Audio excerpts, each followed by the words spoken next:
નમસ્કાર દર્શક મિત્રો, હું છું મૈત્રી પટેલ. આપ જોઈ રહ્યા છો અર્થ પડકાર ન્યૂઝ.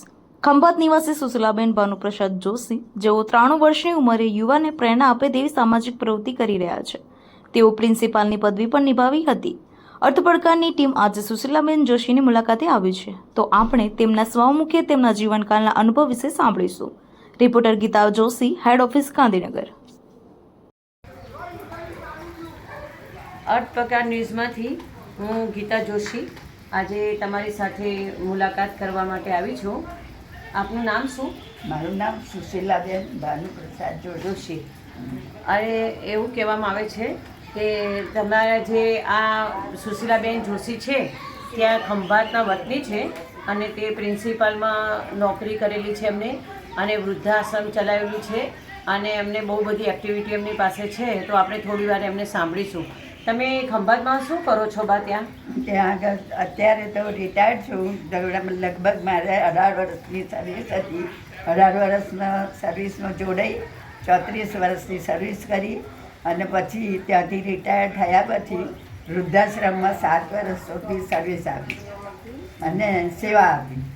અને પટેલવાડી છે, ત્યાં આગળ પટેલની વાડીમાં એની અંદર બધી છોકરીઓ સ્કૂલે જાય તો એમને તૈયાર કરવાની અને એમને સારી રીતે સાંજે પ્રાર્થના કરાવવાની, સવારે પ્રાર્થના કરાવવાની, અને એ લોકોને જમણ કેવી રીતે થાય છે, કઈ રીતે થાય છે, કેવી રીતે ખવાય છે, અને બધી કેવી રીતે કપડાં કેવી રીતે પહેરવા, રસોઈમાં પણ કેટલું ધ્યાન રાખવું, એ બધું ત્યાં આગળ મારે દેખરેખ રાખવાની.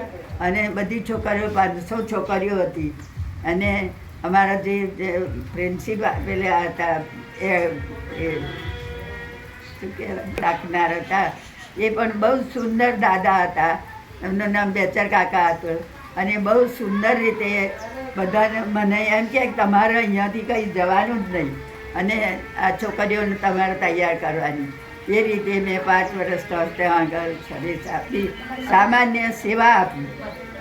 હવે બા તમે અત્યારે ખંભાતમાં તમે રિટાયર્ડ થઈ ગયેલા છો, તો તમે શું સંભાળો છો ત્યાં આગળ? અત્યારે જો લાયન્સ ક્લબમાં છું, એમાં મારે સેવા આપવાની, અને જે કાર્યો કરવાના હોય એમાં સલાહ આપવાની, અને સારી રીતે લાયન્સ ક્લબ ચાલે એ રીતે કરવાની.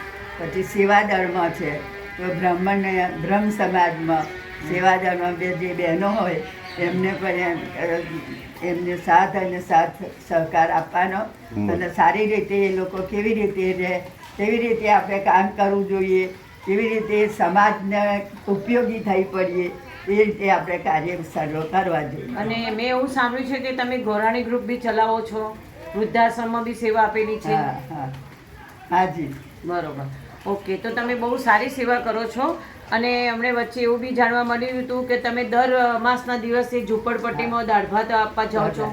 દર અમાસે આજે લગભગ 5 વર્ષથી ઝૂંપડપટ્ટી એરિયા છે એકદમ, એમાં દાળ ભાત બનાવી સવારે, અને બધાને 11 વાગે એટલે બધાને ઘેર આપવા જવાનું, અને બધા લાઈનમાં આવી જાય એટલે એમને બધાને જમાડવાના, એમની માટે લઈને એમની ઘરે જાય અને જમે.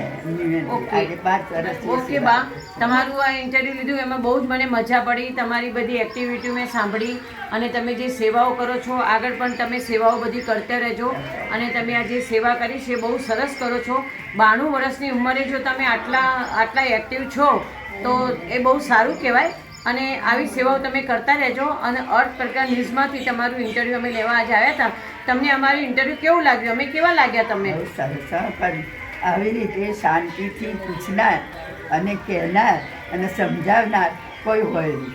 એવા તમે સરસ રીતે અમને સાંભળ્યા, મને જે મારા વિચારો તમને જણાવ્યા, તમે મને સમજાવી, અને કેવી રીતે હજુ આગળ મારે શું કરવું એ તમારે મને થોડુંક સમજણ આપવાની. ઓકે બા, અમે તમને કહીશું. થેન્ક યુ, ધન્યવાદ બા. તમે બદલ બહુ સરસ બોલ્યા, એ બદલ ધન્યવાદ. ખૂબ ખૂબ આભાર આપના બંનેનો, ખૂબ ખૂબ આભાર આપનો.